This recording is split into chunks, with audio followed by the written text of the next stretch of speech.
បានសួស្តីបងប្អូនទាំងគ្នាសូមស្វាគមន៍មកកាន់ Channel របស់ខ្ញុំបានថ្នាក់ EBS Topic សម្រាប់បងប្អូនដែលចង់ទៅធ្វើការងារនៅប្រទេសកូរ៉េខ្ញុំធ្វើវីដេអូនេះឡើងគឺដើម្បីចែករំលែកនៅចំណេះភាសាកូរ៉េដល់បងប្អូនដែលចង់រៀននិងកំពុងរៀនភាសាកូរ៉េដើម្បីជាជំនួយដល់ការសិក្សារបស់បងប្អូនសូមបងប្អូនចុច Subscribe និងចុចរូបកណ្ដឹងដើម្បីទទួលបាននូវមេរៀនថ្មីៗមុនគេបាទហើយយើងបន្តវិញ្ញាសាស្ដាប់ផងយើងបាទលំហាត់ទី461ដល់465បាទចំពោះវិញ្ញាសានេះគឺឲ្យយើងបាទជ្រើសរើសរូបភាពបាទដែលតាក់ទងនឹងអត្ថន័យដែលគេនិយាយបាទ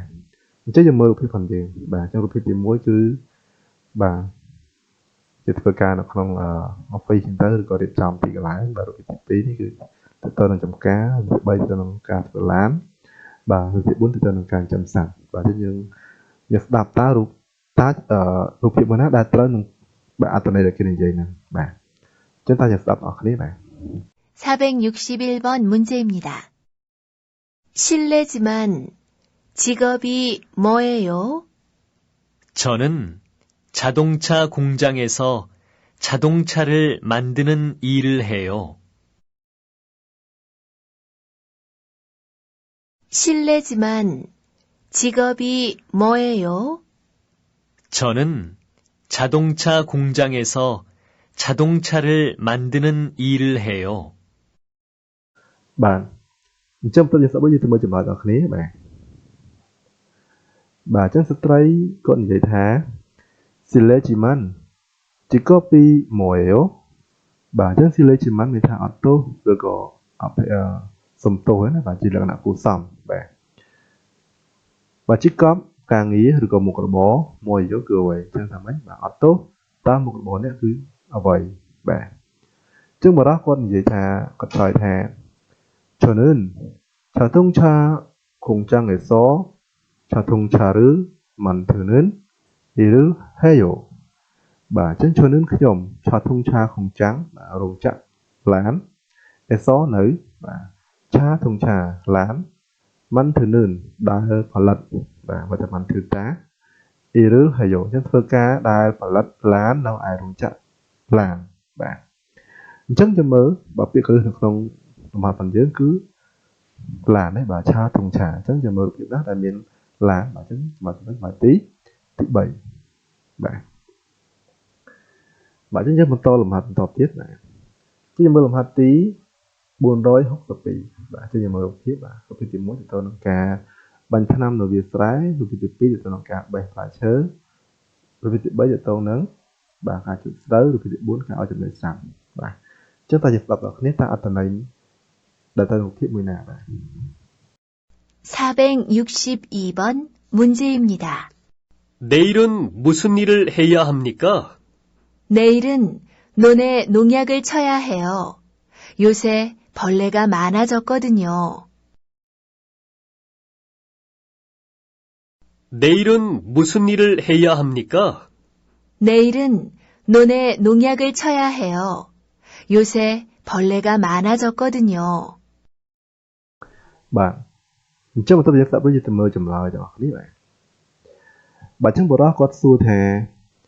내일은 무슨 일을 해야 합니까? បាទអញ្ចឹង 내일 ថ្ងៃស្អែកនេះជាប្រធានបាទ 무슨 អ្វី il ការងារ 해야 합니까? តើត្រូវធ្វើអញ្ចឹងខ្ញុំបែរមកតើត្រូវធ្វើការងារអ្វីនៅថ្ងៃស្អែកឬក៏ថ្ងៃស្អែកត្រូវធ្វើការងារអ្វីបាទអញ្ចឹងស្ត្រីគាត់និយាយថា 내일은 논에 농약을 쳐야 해요. 요새 벌레가 많아졌거든요. បាទអញ្ចឹង 내일 ថ្ងៃស្អែកបាទ no នេះមានថាវាស្រែបាទឬក៏វាស្រូវយ៉ាងទៅបាទ 농약 ថ្នាំសម្លាប់សត្វល្អិត 쳐야 해요 នេះមានថាត្រូវបាញ់ថ្នាំសត្វល្អិតនៅវាស្រែបាទឬក៏នៅវាស្រូវបាទ Use សម្បុកឬក៏ហ្វូងបាទ Poly នេះនឹងទៅអញ្ចឹងឬក៏សត្វល្អិតបាទអញ្ចឹងមិនថាហ្វូងសត្វល្អិតណាឬក៏សម្បុកសត្វល្អិតហ្នឹងបាទ Manachos ក៏ទញ្ញោនឹងច្រើនបាទ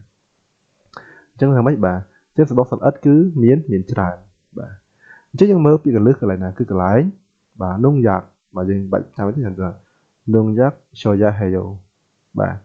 ចឹងត្រូវបាញ់ធម្មសត្វល្អិតចឹងសត្វល្អិតជាមួយរូបភាពណាដែលបាញ់ធម្មសត្វល្អិតគឺរូបភាពទី1នេះបាទចឹងជាបាទត្រឹមត្រូវបាទបើយើងបន្តទៀតបើយើងចូលដល់លំហាត់ទី463បើយើងមើលរូបភាពប៉ុនយើងមករូបភាពទី1ទៅទៅនឹងបាទសម្លៀកបំពាក់រូបភាពទី2ទៅទៅនឹងញ៉ាំអាហាររូបភាពទី3ទៅទៅនឹងការដេរសម្លៀកបំពាក់រូបភាពទី4ទៅទៅនឹងការចម្អិនម្ហូបបាទតោះនេះសពគ្នាបាទ 463번 문제입니다. 실례지만 무슨 일을 하세요? 요리사예요. 주방에서 음식 만드는 일을 해요.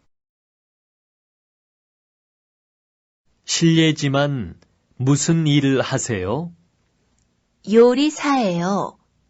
주방에서 음식 만드는 일을 해요. បាទអញ្ចឹងបន្តយើងស្ដាប់វិញយើងទៅមើលចម្លើយទាំងគ្នាបាទអញ្ចឹងបុរសគាត់សួរថា Silesiman musin iru haseyo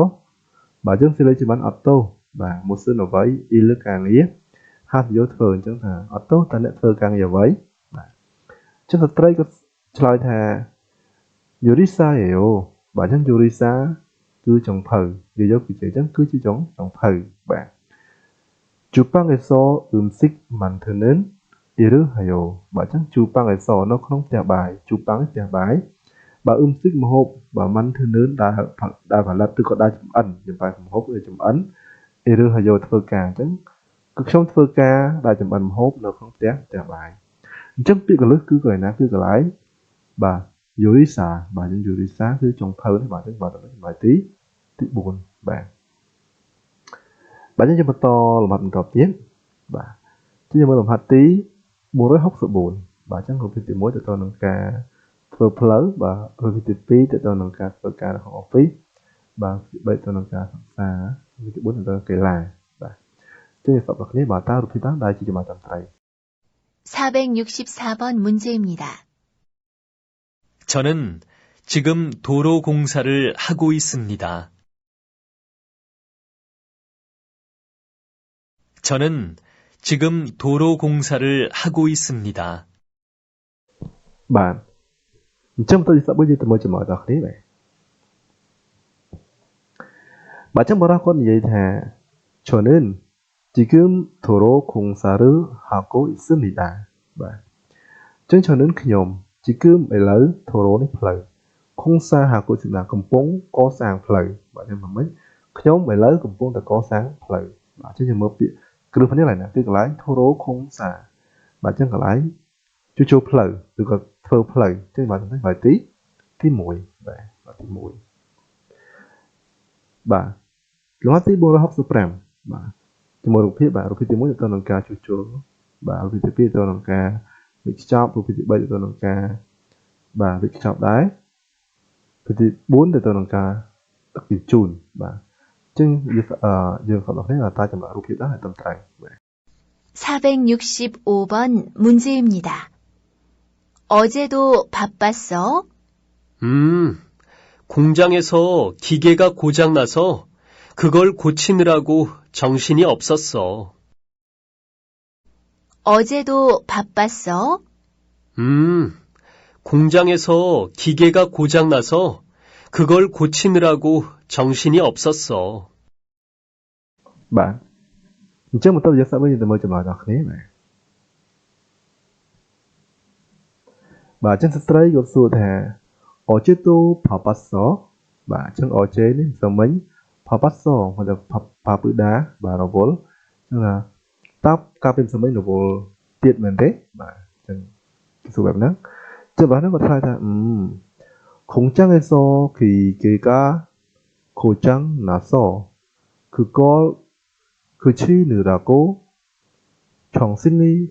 없었어.បាទអញ្ចឹង 공장에서 នៅ 기계 machine ខូចចាំង 나서 នេះដោយម៉ាស៊ីនខូចបាទនៅក្នុងរោងចក្រគឺករបស់នោះគឺ chi នេះជួសជុលបាទ 정신 នេះអារម្មណ៍ឬក៏ស្មារតី 없었어 មិនមានអញ្ចឹងមិនថាម៉េចបាទអញ្ចឹងមិនមានស្មារតីទេបាទដោយជួសជុលរបស់នោះនៅបាទដោយជួសជុលរបស់នោះ ពីបែបពីត្រឹមសនេះមកថា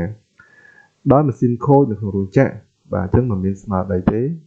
បាទដល់ជួសជុលរបស់នោះបាទជាមើលចំណុចណាដែលត្រឹមត្រូវជាមើលពីកន្លែងណាគឺកន្លែងគីគេខូចាំងថាសបាទឬក៏កន្លែងខូឈីជួសជុលបាទអញ្ចឹងចំណុចជួសជុលគឺចំណុចទី1នេះ